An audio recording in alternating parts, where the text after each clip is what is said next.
Thailand's beloved king passes away.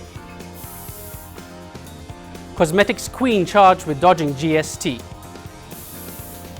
I'm Daniel Al-Bakri and this is Cuppa News.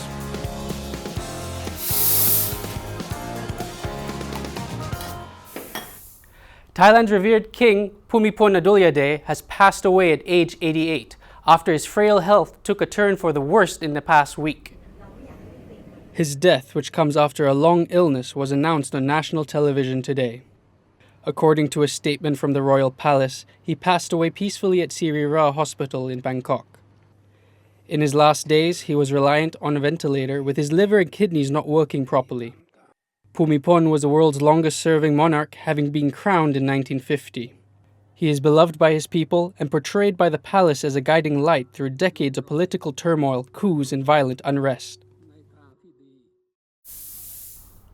Tensions rose in Gua Musang, where a group of Orang Asli confronted state forestry department officers over a barricade that prevents outsiders, including traders, from entering their villages in the Bala Forest Reserve.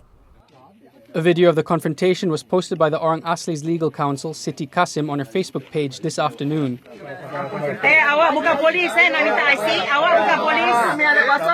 Awak tidak ada hak untuk minta IC. Kuasa menangkap dan menyita dan menyiasat. Menyiasat. Apa hak awak untuk minta IC? Hanya polis sahaja yang boleh minta IC, okey? Siti also posted photos of a new signboard which allegedly states prohibitions against certain activities in the forest reserve. She explained to us in a phone call that the Orang Asli were angry with the sudden so-called restrictions imposed by the state forestry department. Now, when the villagers found out the forestry started a blockade in front of them, okay, so they are very angry about it, you know. So now they went to go and ask the forestry what is happening, you know, what are they doing? Basically, that's it. And that they questioned the forestry's action. Why do it now? Why not before? You know, why only now you are doing this and stopping their lawyer, which is me, you know, from going in. This development is the latest confrontation over the Orang Asli blockade to halt logging in the area. Just over a week after this case shocked and baffled the nation, a jobless man was charged with murdering his mother at their condo in Bukit Indah, Ampang. Rahmat Shahir Rashdan Shakir did not record a plea but told the court he understood the charge and had no intention to commit the heinous crime. The 23-year-old, believed to have been high on drugs, had slashed his mum, Halimatun Katan, to death with a machete at Menara Jade condominium on October 4th. After killing his 49-year-old mother, parang-wielding Rahmat then walked for a kilometer to the Bukit Indah police station and ran amok there, where he was restrained and arrested by cops. The accused was today charged under Section 302 of the Penal Code, which carries a mandatory death sentence upon conviction. The court ordered the drug addict to appoint a lawyer. The case will be mentioned on December 7th. The face of Kupute had to face the music today when she was charged with 16 counts of failing to pay goods and service tax totaling 4.2 million ringgit. Datuk Sri Hazmiza Othman, better known as Dr. Vida, pleaded not guilty at the Ipoh Sessions Court. The famous founder of Vida Beauty Sendirian Berhad also entered a not guilty plea to 16 counts of failing to submit GST statements to the Customs Department between April 2015 and July 2016.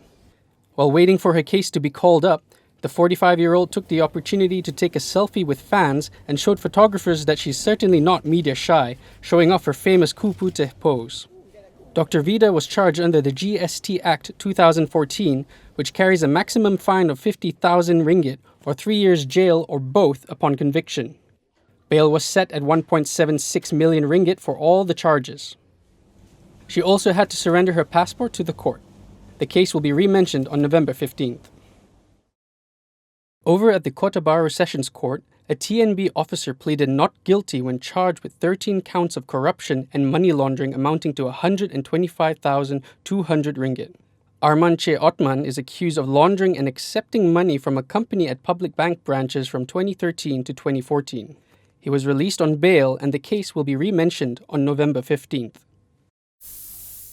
Human Rights Watch has released a rather ominous 40-page report raising concerns Malaysia is undergoing an intensification of a culture of fear.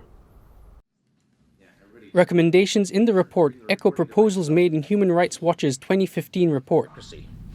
And this year's bad movie sequel report focuses on some of the laws that have been used most frequently to criminalize expression. And we selected the Sedition Act, the Communications and Multimedia Act, as well as the main law restricting protest, the Peaceful Assembly Act. And of course, we also mixed into the stew of rights abusing laws, the Official Secrets Act. He claims these laws are vaguely worded, which allow for selective prosecution. As such, the rights group is calling on the government to repeal or amend these laws, which it claims stifles dissent. Our view is that Malaysia is going the wrong way. It's quite clearly declining in a rights perspective in a very rapid way, and it's up to the government to turn this around. Robertson added that there's also concern Malaysia is following in the footsteps of Singapore in relation to internet censorship. Meanwhile, reaching out from behind prison bars, Datuk Seri Anwar Ibrahim has sent an emotional plea for Malaysians to rise up and choose freedom over repression. In a commentary for the Washington Post, the jailed former opposition leader wrote about his final appeal to reverse the 5-year jail term under his second sodomy conviction, as well as concern related to Malaysia's democracy and stability amid rampant corruption. The 69-year-old claims Malaysia is at a crossroad and will either emerge as a pluralistic democracy in Asia and in the Muslim world, or implode from widespread corruption and racial tensions. Just days after quitting UMNO for a second time, Datuk Muhammad Ezam Muhammad Noor has joined Parti Pribumi Bersatu Malaysia. The former senator confirmed the news to the Star Online today. Ezam is believed to have submitted his membership form to Pribumi President Tan Sri Muhyiddin Yassin on Wednesday morning. On Tuesday, Ezam had met Pribumi Chairman Tun Dr. Mahathir Mohamad and Muhyiddin to discuss the possibility of joining the party. Ezam had rejoined UMNO in 2008 after a stint in PKR as a close aide of Datuk Sri Anwar Ibrahim.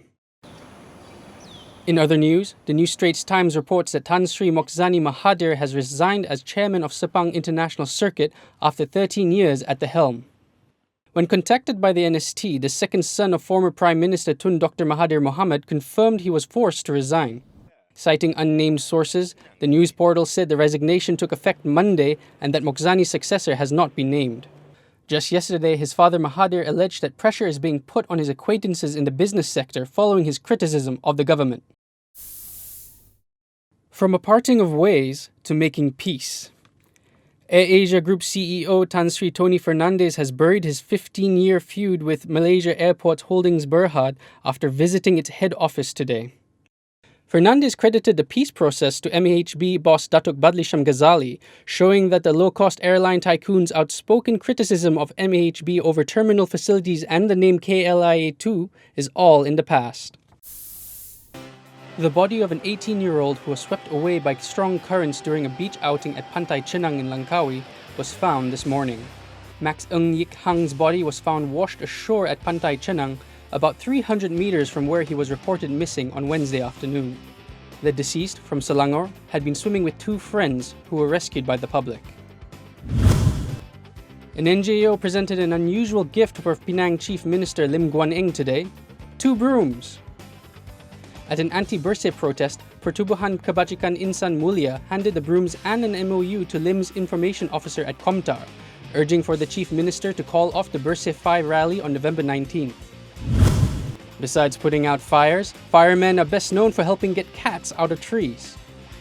But in Pahang, firefighters took it to a whole new level, rescuing a baby tapir from a 2.4-meter deep muddy hole on Wednesday. The endangered animal was extricated from the ditch in Kampung Paya Pelantar in Karak at around 4 p.m., after which it was released back into its natural habitat. Over in China, 3 wild elephants were rescued after being stranded in a reservoir in Yunnan province for over 2 days. The animals were distressed as an excavator broke into the reservoir's wall.